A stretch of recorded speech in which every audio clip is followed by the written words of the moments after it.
Alors bonjour à tous, je m'appelle Antonin Chevet et je vais vous présenter un petit peu mon parcours scolaire. Jusqu'à ma troisième, j'ai eu un parcours scolaire tout à fait classique et j'ai décidé de faire une seconde générale, ce qui ne m'a pas plu du tout parce que je suis quelqu'un de très manuel, j'aime bien toucher un petit peu à tout depuis que je suis tout petit.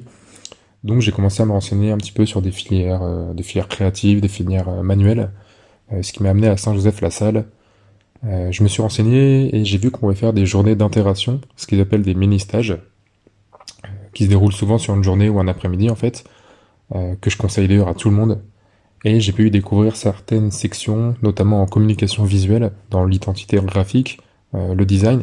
Ça m'a beaucoup plu, mais il me manquait un petit peu le côté manuel que je recherchais. Donc j'ai fait une autre journée dans la section CAP signalétique, où j'ai découvert la pose d'adhésifs, et c'est là où justement j'ai pu découvrir le côté manuel qui me manquait. À partir de là, j'étais un petit peu perdu parce que je savais pas trop quelle section choisir, pardon. Et par chance, la section donc, des métiers de l'enseigne et de la signalétique allait ouvrir à la rentrée prochaine, mélangeant justement ce côté graphique et manuel que je recherchais. Donc j'ai postulé et j'ai été accepté.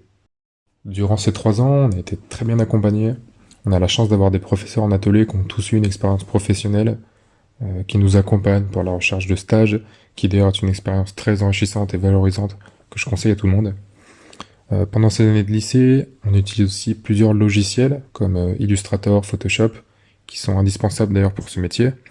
On apprend à utiliser des machines comme des fraises numériques, de la découpe laser, de la soudure aussi. On utilise pas mal de matériaux, comme le plexiglas entre autres, pour le lettrage par exemple de l'enseigne, l'aluminium, qui constitue d'ailleurs généralement le corps de l'enseigne, et le bois aussi, ça peut arriver. Enfin, c'est un métier qui est extrêmement polyvalent, on touche à pas mal de choses à la fois.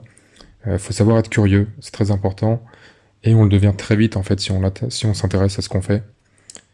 Après l'obtention de mon bac, je me suis dirigé vers la plasturgie. J'avais eu la chance, durant un de mes stages, d'avoir pu travailler justement le plexiglas pour former des énormes lettres.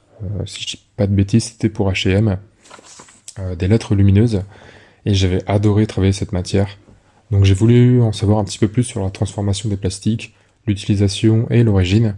On sait tous aujourd'hui que le plastique c'est un sujet un petit peu délicat, un sujet un petit peu tabou, et on s'efforce tous les jours de trouver des solutions afin de réduire la pollution au maximum.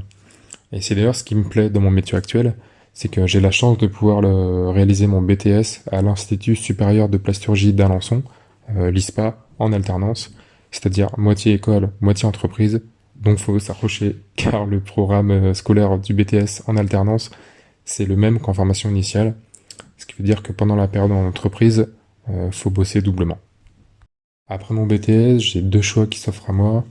Soit je continue ma formation en tant qu'ingénieur, soit j'ai l'opportunité d'intégrer mon entreprise, si une place se libère, hein, bien sûr, en tant que technicien plasturgiste, qui serait une belle occasion d'ailleurs, car c'est un métier grandement recherché.